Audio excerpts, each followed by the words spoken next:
Hey y'all, welcome back to my channel. My name is Bailey and I make content all around my mental and physical health journey. In today's video, this one's going to be a little bit of a shorter video. We're just going to get into the topic of our nervous system, the different states that our nervous system goes through, and how to tell if your nervous system is regulated versus dysregulated. So let's get into today's video.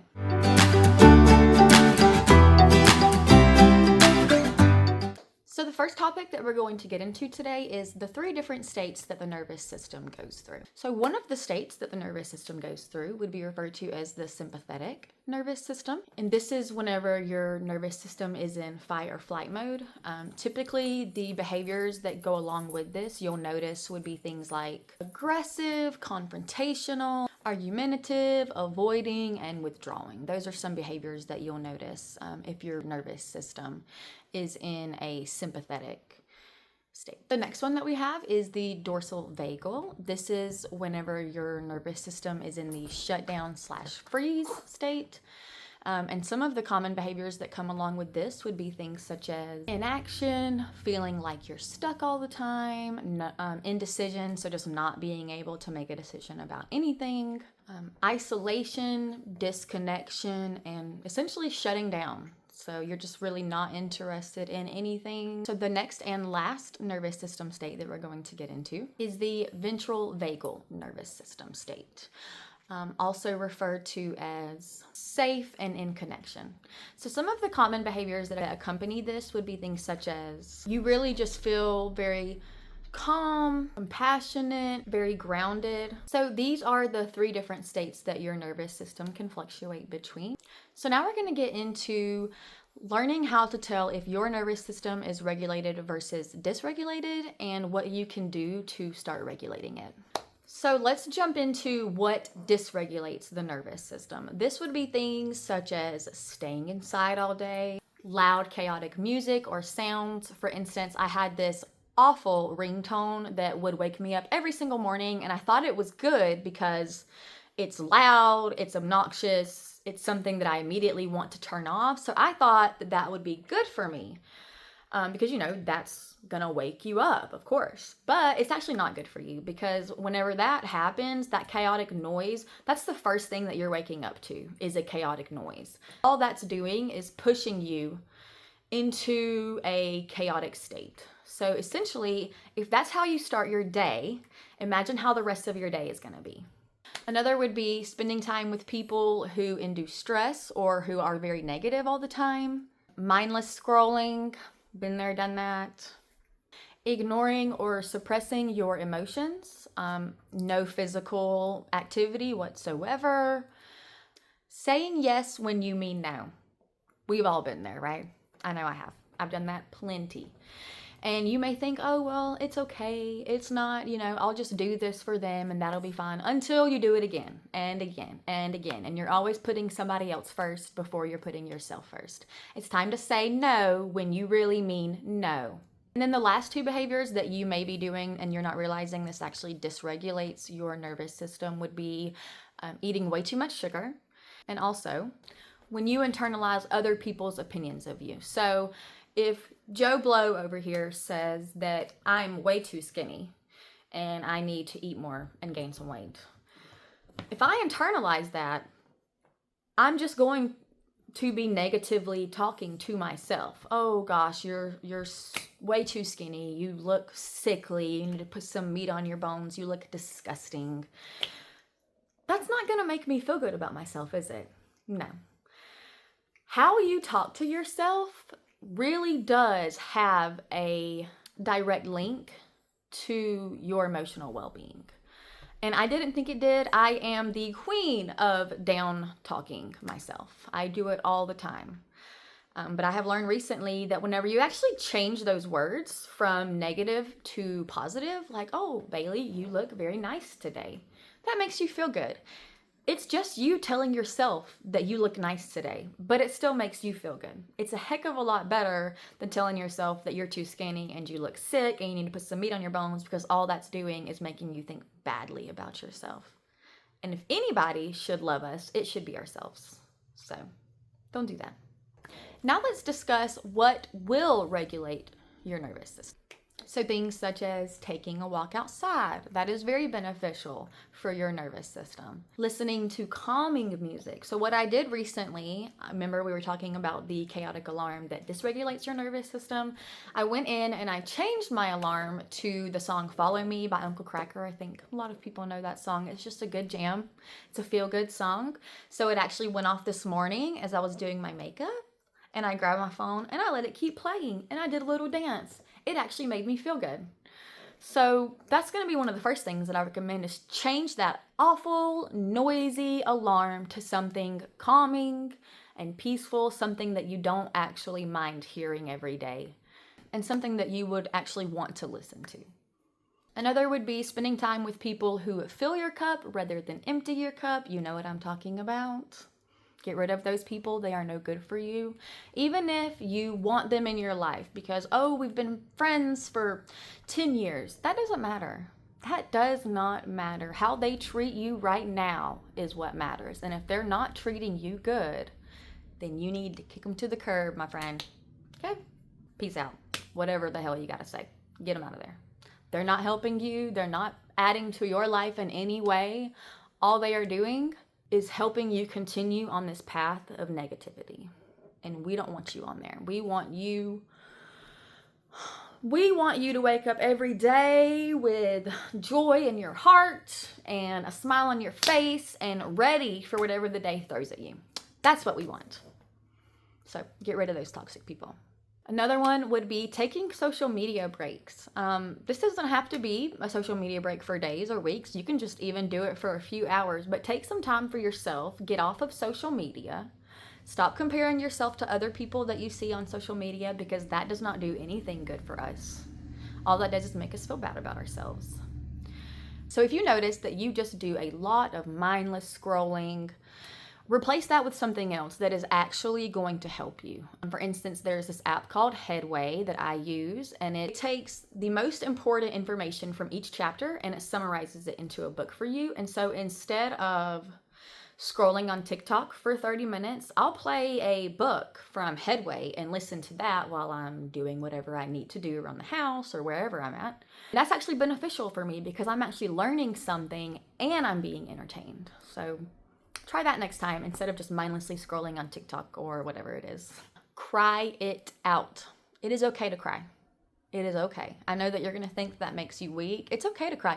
Sometimes we need to cry to get those emotions out so that we can dry our tears, put on our big girl pants, and we can finish out the rest of our day. Just cry it out. Let it happen. And the last beneficial thing that you can do for yourself would be exercise. So going to the gym or doing it at home. There is this great app that I use called Better Me, and it's wall Pilates challenges, or really any type of fitness you could really want. It's got it all broke down into whatever you're wanting to target that day. It's a great app, and I have personally used it a lot at my office. I just started going to the gym actually last week. And I will tell y'all that I have been feeling so good. Mentally, physically, every time that I leave the gym, I feel very good about myself because I have accomplished something that is actually working towards a goal of helping me be better. And just that alone really helps you to feel good about yourself mentally, physically. There's a quote that I really like, and it is, "Discipline is the highest form of self-love." And it is so true. Whenever you take the time to really do things that you don't want to do, like working out. I know nobody wants to work out, but it actually has a lot of benefits for you, and I highly recommend you give it a try. Just try it out. See how you feel afterwards. Tell me that you don't feel at least a little bit better up here. I promise you will. So if you do start going to the gym and working out and trying to take your fitness goals seriously, there's one thing that I will tell you is do not compare yourself to the results that you're seeing in the mirror. Compare yourself to how you were yesterday, because that is going to make you feel a lot better and give you a lot more motivation than waiting to see those results that could sometimes take months to actually start showing and seeing. Don't look at your body for how well you're doing. Look at how you did yesterday versus how you're doing today. And that'll really make you feel good and kind of change your mindset a little bit. Now let's discuss the tiny habits that you can start doing to help regulate your nervous system. So the things that you can start doing daily would be taking a 10-minute walk outside in the sun. Just get you some sun first thing in the morning. Another would be a 30-minute walk. Just go to your park and have a nice little walk, whenever you want to do it, whatever time of the day is best for you. Work it around your schedule. But getting outside and moving a little bit releases serotonin. And as we know, serotonin makes you feel very good. So why wouldn't you get out and walk for 30 minutes just for a little feel-good hormone? And also eat plenty of protein, fiber, and carbs at every meal. This goes back to the Mind-Gut Connection book that I was telling you guys about in my last video. I highly recommend that you read it. It really just explains how what we eat has a direct impact on what goes on up here. Things you can start doing weekly, spending time with a friend. So, just calling your friend and saying, hey, do you want to go to the beach today? Or, hey, do you want to have a girls' day and get our nails done?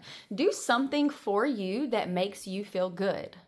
Do it. Also, getting out in nature. So maybe like once a week, going to a park and just walking in the park, or sitting by the lake and watching the ducks, just getting outside in nature. You can do this with a friend. Take your friend with you. Y'all go on a walk together. That would be great, to just get with somebody who you don't mind seeing a lot and just make a plan to start doing things together to help both of you. If you have a friend who's struggling like you are, get with that friend and say, hey, look, I think if me and you start going on a 30-minute walk one time a week, I think me and you will start feeling a little bit better. Do you want to try it out with me? Just try it out. One time's not going to hurt. Just try it and see if you like it. Another good tool to help regulate your system that you can do weekly, or even daily for that matter, is using a dry brush. I actually have one of these, and I did not bring it to show you guys, but you can see them on Amazon. I'll actually link a picture up here. But it's just a brush that you order off Amazon, and the goal is to just dry brush before you get in the shower. You're just going to go towards your heart. So you just brush, legs, all of it. Just dry brush, and then you hop in the shower. And that's supposed to be really good for lymphatic massages. And something else you can do weekly would be a nice warm bath soak. Who doesn't like to soak in a nice warm bathtub? Get you some Epsom salts. I recommend the lavender.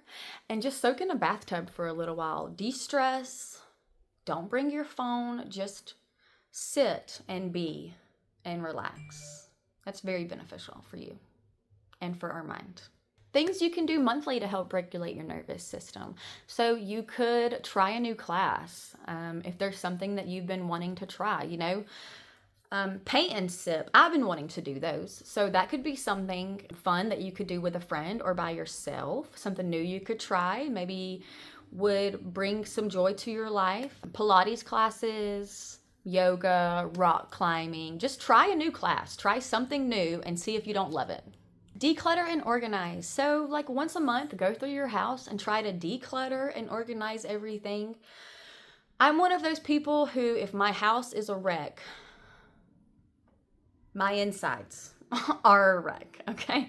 I cannot sit down until my house is clean. That's just the kind of person I am. It drives me crazy, and I'm sure I'm not the only one who is like that. So just go around your house once a month and declutter and organize your home, because I promise whenever you walk into your house and everything's in its place where it should be, and all you have to do is come inside and take off your shoes and go sit down, that is the best feeling ever, to know that it's already taken care of. Once you declutter and organize your home, you see what you started with, and then once you're done, you can see your end result, and that really improves your mood. It makes you feel very good about yourself. Like, hey, I just did that. I did the damn thing. Look at this house because of me. That makes us feel good. And the last thing that you can do daily, weekly, monthly, whenever you want to, is do a random act of kindness. Just be kind to other people. Something about doing a random act of kindness for someone else always makes you feel good. It does. It doesn't matter what it is. Even if it's just as simple as complimenting this lady on her pretty dress. It still makes you feel good, and it makes them feel good. So why not just do it? That's all that I have for y'all in today's video. Like I said, it was short and sweet. I have started going to the gym, so you will start to see more gym content from me as well. If you care about your mind and your body, hit that subscribe and like button. I promise you won't regret it. We are here to build each other up. The goal of my channel is to show people that there are others out there who are struggling with the same exact things that they are, whether it's mentally or physically, and help people to see that there are ways to get out of that rut, how to better yourself, and just overall how to have a happier life. I think we all want to be happy. I know I do. So if I can help just one person be happier today than they were yesterday, then that's pretty good to me.